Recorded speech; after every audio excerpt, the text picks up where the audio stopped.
Hansel and Gretel. Once upon a time, near a great forest there lived a poor woodcutter and his wife and his 2 children. The boy's name was Hansel and the girl's Gretel.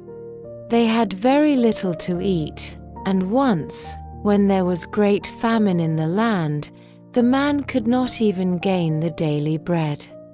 As he lay in bed one night, thinking of this and turning and tossing, he sighed heavily and said to his wife, "What will become of us? We cannot even feed our children. There is nothing left for ourselves." "I will tell you what, husband," answered the wife. "We will take the children early in the morning into the forest, where it is thickest. We will make them a fire, and we will give each of them a piece of bread. Then we will go to our work and leave them alone. They will never find the way home again, and we shall be quit of them." "No, wife," said the man, "I cannot do that.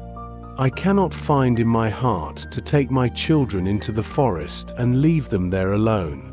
The wild animals would soon come and devour them." "Oh, you fool," said she, "then we will all 4 starve. You had better get the coffins ready." She left him no peace until he consented. "But I really pity the poor children," said the man. The 2 children had not been able to sleep for hunger and had heard what their stepmother had said to their father. Gretel wept bitterly and said to Hansel, "It is all over with us." "Do be quiet, Gretel," said Hansel, "and do not fret. I will manage something." And when the parents had gone to sleep, he got up, put on his little coat, opened the back door, and slipped out. The moon was shining brightly, and the white flints that lay in front of the house glistened like pieces of silver. Hansel stooped and filled the little pocket of his coat as full as it would hold. Then he went back again and said to Gretel, "Be easy, dear little sister, and go to sleep quietly. God will not forsake us." When the day was breaking, and before the sun had risen, the wife came and awakened the 2 children, saying, "Get up, you lazy bones. We are going into the forest to cut wood."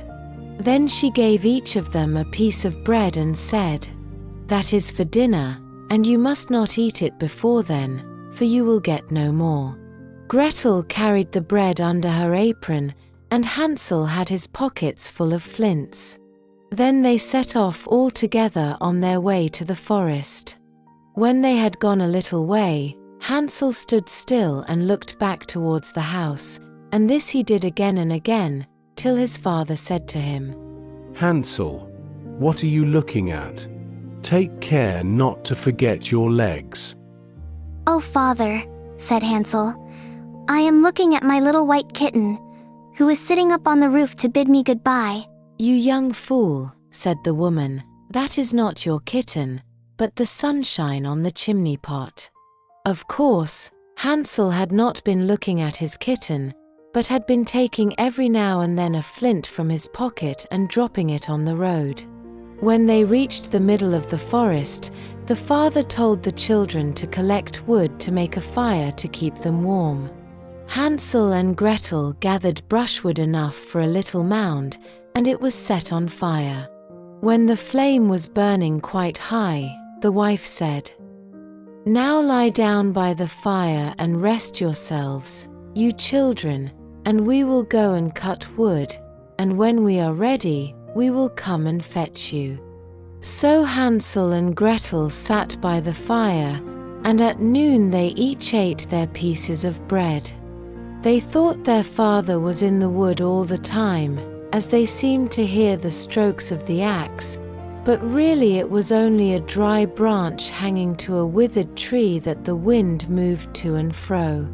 When they had stayed there a long time, their eyelids closed with weariness, and they fell fast asleep. When at last they woke, it was night, and Gretel began to cry and said, "How shall we ever get out of this wood?" Hansel comforted her. "Wait a little while longer until the moon rises, and then we can easily find the way home."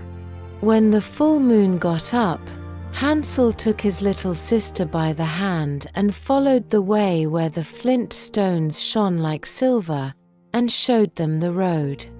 They walked all night through, and at the break of day, they came to their father's house.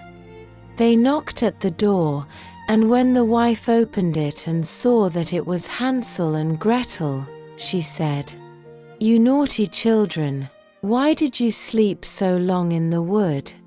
We thought you were never coming home again." But the father was glad, for it had gone to his heart to leave them both in the woods alone. Not very long after that, there was again great scarcity in those parts, and the children heard their mother say at night in bed to their father, "Everything is finished up. We have only half a loaf, and after that the tale comes to an end. The children must be off. We will take them farther into the wood this time, so that they shall not be able to find the way back again. There is no other way to manage." The man felt sad at heart and thought, It would be better to share one's last morsel with one's children. but the wife would listen to nothing he said and scolded him. The children were not asleep, and had heard all the talk. When the parents had gone to sleep, Hansel got up to go out to get more flint stones, as he did before, but the wife had locked the door. Hansel could not get out, but he comforted his little sister. "Don't cry, Gretel, and go to sleep quietly. God will help us." Early the next morning, the wife came and pulled the children out of bed. She gave them each a little piece of bread, less than before, and on the way to the wood, Hansel crumbled the bread in his pocket, and often stopped to throw a crumb on the ground. "Hansel, what are you stopping behind and staring for?" said the father. "I am looking at my little pigeon sitting on the roof to say goodbye to me," answered Hansel. "You fool," said the wife, "that is no pigeon, but the morning sun shining on the chimney pots." Hansel went on as before and strewed breadcrumbs all along the road. The woman led the children far into the wood, where they had never been before. Again, there was a large fire made, and the mother said, "Sit still there, you children, and when you are tired you can go to sleep. We are going into the forest to cut wood, and in the evening, when we are ready, we will come and fetch you." At noon, Gretel shared her bread with Hansel, who had strewed it along the road. Then they went to sleep, and evening passed, and no one came for the poor children. When they awoke, it was dark night, and Hansel comforted Gretel. "Wait a little, Gretel, until the moon gets up. Then we shall be able to see the way home by the crumbs of bread." But when the moon rose, they could find no crumbs of bread. The birds had eaten them all. They tried all night and the next day, but they could not find the way out of the wood. Hungry and tired, they lay down under a tree and fell asleep. It was now the third morning since they had left their father's house. About noon, they saw a pretty snow-white bird on a bough, singing sweetly. They followed the bird until it led them to a little house. The house was built of bread, roofed with cakes, and the windows were of transparent sugar. Hansel said, "We will have some of this. I will eat a piece of the roof, Gretel, and you can have some of the window. That will taste sweet, They began to nibble when a thin voice called, "Nibble, nibble, like a mouse. Who is nibbling at my house?" "Never mind, it is the wind," answered the children. Then an aged woman came out, leaning upon a crutch. Hansel and Gretel were frightened, but the woman smiled. "Ah, my dear children, how come you here? You must come indoors and stay with me. You will be no trouble." Inside, they found milk, pancakes, sugar, apples, and nuts. They lay down on 2 little white beds and thought they were in heaven. But the woman was a wicked witch who used the house to lure children. Early the next morning, she grasped Hansel with her withered hand, led him into a stable, and shut him behind a grating. She said to Gretel, "Fetch water and cook something nice for your brother. I will fatten him up and eat him." Gretel wept, but had to obey. Each day, the witch checked Hansel's finger, but he held out a small bone instead. Weeks passed, and the witch grew impatient. "Tomorrow I will bake him fat or lean," she cried. She pushed Gretel toward the oven, but Gretel tricked her.